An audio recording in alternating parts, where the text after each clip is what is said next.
Hello everyone, welcome to my latest music instrument and DIY video.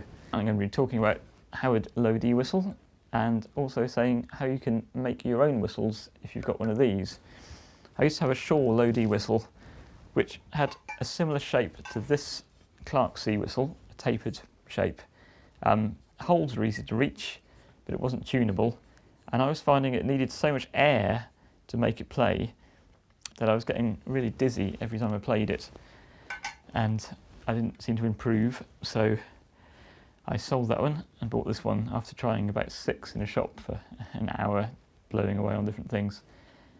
It's very sturdily made. I've had this for years. I've not looked after it as well as I should, but there's no dents, a few scuffs. It looks really nice in that green. I get quite a few comments about the look of it. The bottom end has quite a stretch on the fingers, so if you buy one, I'd try one before you buy it, because you might find you can't reach. I was giving a tip on using the middle of my finger to cover up these, which made playing a lot easier. It's got an adjustable top, which we'll find very useful later on, which will change the pitch by about a semitone. One little problem I'm getting with this plastic top, which I didn't get with the Shaw whistle, is it seems to get full of condensation, saliva, alien goo, ectoplasm, something or other, which I need to suck out when I'm playing. Otherwise everything goes a bit burbly and muffled.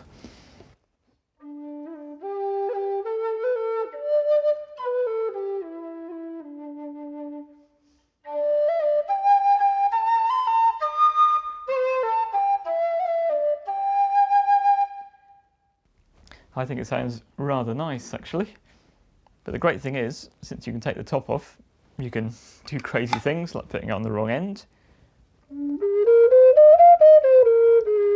for a very strange whistle. You can use it for bird calls,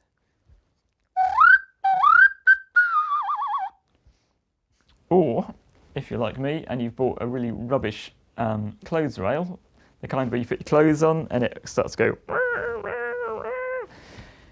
you might find that the tubes from that clothes rail are exactly the same diameter as the Howard low D ones. That's what I found. I don't know why I tried this mouthpiece on one of my clothes rail tubes. They're about 1.5 meters long, so it made a mega low whistle, but I guess the holes would be about this far apart and nobody's hands are that big. So I've cut my tube to size. How long? Well, you can do it with maths, or you can just keep chopping bits off, which is what I did until the pitch was right. And I heartily recommend one of these, a pipe cutter, for cutting off bits of tube, because if you're like me with a hacksaw, you'll cut things wonkily with a hacksaw, and there'll be jagged edges and it'll be noisy and you'll end up swearing and sweating and bad things. But this cuts really smoothly. You just tighten it up, keep turning it around the pipe, a bit like a tin opener really, and you end up with a really smooth end, and if there's any burrs, you've got a nice spiky bit there to clear them out. So pipe cutter. So keep cutting. I'd cut a little bit shorter than you need, a teeny bit, like a few millimeters, and then you can adjust the tuning down a little bit if need be. Where the holes go? Well, I measured from the top of my D whistle, I worked out the percentages and started drilling the same percentages down my new tube, but don't drill all the holes yet. Just drill the first hole and drill a small hole, maybe 2 or 3 millimeters. That'll be too low pitch when you try it out with the head. So you'll want to enlarge that hole gradually, either with a file or with more drill bits, slightly larger ones, until the pitch is right. Then same process with the next hole, and so on up the tube. You can see from mine, I didn't get anywhere near regular sized holes. So some are very small, some are very large.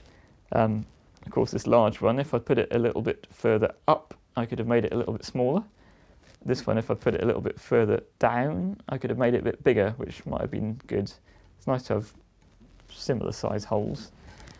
But even the Howard one has different size holes, so even the pros can't get it perfect.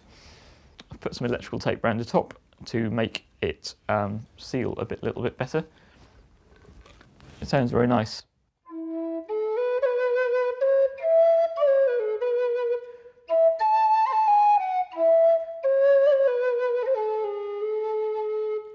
This one works pretty well until I get up to the very top notes, and then you'll notice it goes a bit nasty.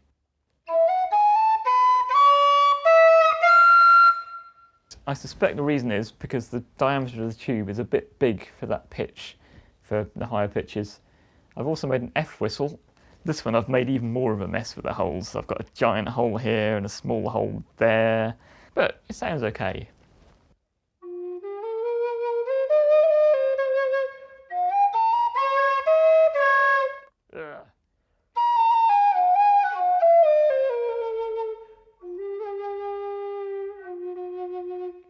It's pretty good really, considering I've made it out of a clothes rail and just the plastic head of a Howard D whistle. As far as I know, Howard don't sell just the tops on their own, because I'd start making these and selling them for 50 quid a time or something like that. If you want to get the same kind of effect with higher pitched whistles, Sasatu do a great set with one head and 3 plastic tubes in 3 different tunings. And I think all their whistles are the same diameter, so you can just swap the head onto any whistle you like, pretty much. If you want to hear the D whistle, I've played that on The Man Who Planted Trees, which you can find on this YouTube channel. Clever people might notice that I'm somehow playing it in C, not in D. That is because I speeded up the backing track, recorded in D, and slowed everything back down to C, and I've got a quite smooth sounding pitch shift without any nasty artifacts or weird noises going on, which is a good tip if you haven't got a whistle in the right tuning. I did try to make a C, but the stretch for my, this hand, was just too much. I couldn't do it, so I carried on hacking off bits and ended up with an F and an E. I've also got a video of how to make a cajon out of a microwave oven, preferably broken microwave oven, and also how to make a bass drum stomp pedal for guitarists out of bits of old wood and any old cheap and nasty microphone you've got lying around. That's all. Happy whistling, or whatever instrument you play.